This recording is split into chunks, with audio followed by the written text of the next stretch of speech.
Fala pessoal, como vocês estão? Tudo bem?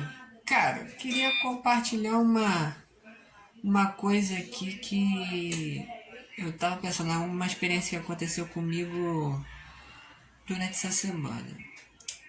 Eu tava voltando de Uber pra casa, né? Eu e minha mãe. E eu tava normal, né? Voltando de resolver uns problemas aqui, né? Mas Deus me incomodou para falar com o motorista do Uber. Uma palavra de Deus. De vez em quando Deus faz essas coisas.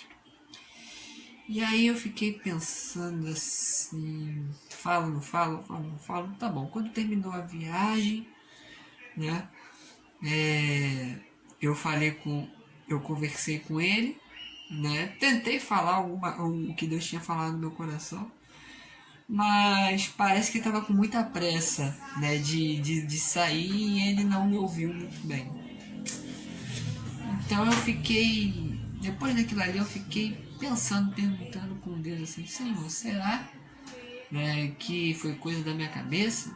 Mas aí Deus acalmou meu coração e eu tinha certeza que Deus tinha falado comigo. Mas isso me levou a pensar numa outra coisa.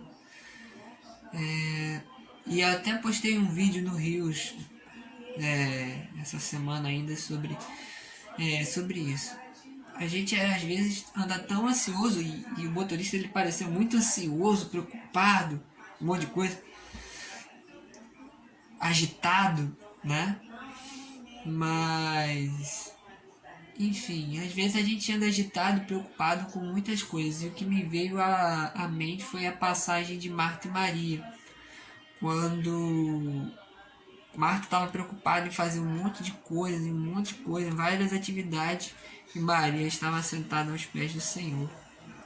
E eu fiquei refletindo isso, né? Quantas vezes Deus já não quis falar com a gente, tantas vezes, e tantas vezes, e tantas vezes.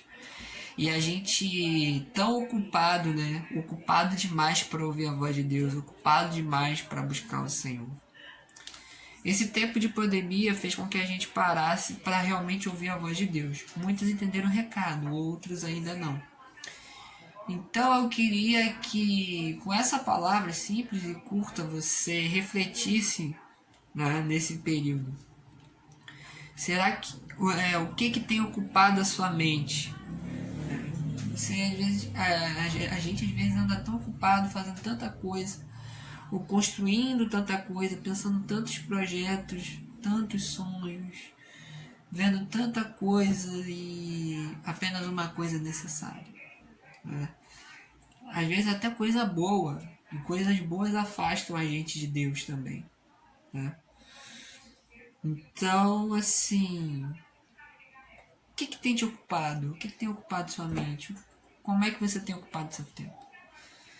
Você tem parado para ouvir a voz de Deus? Pense nisso.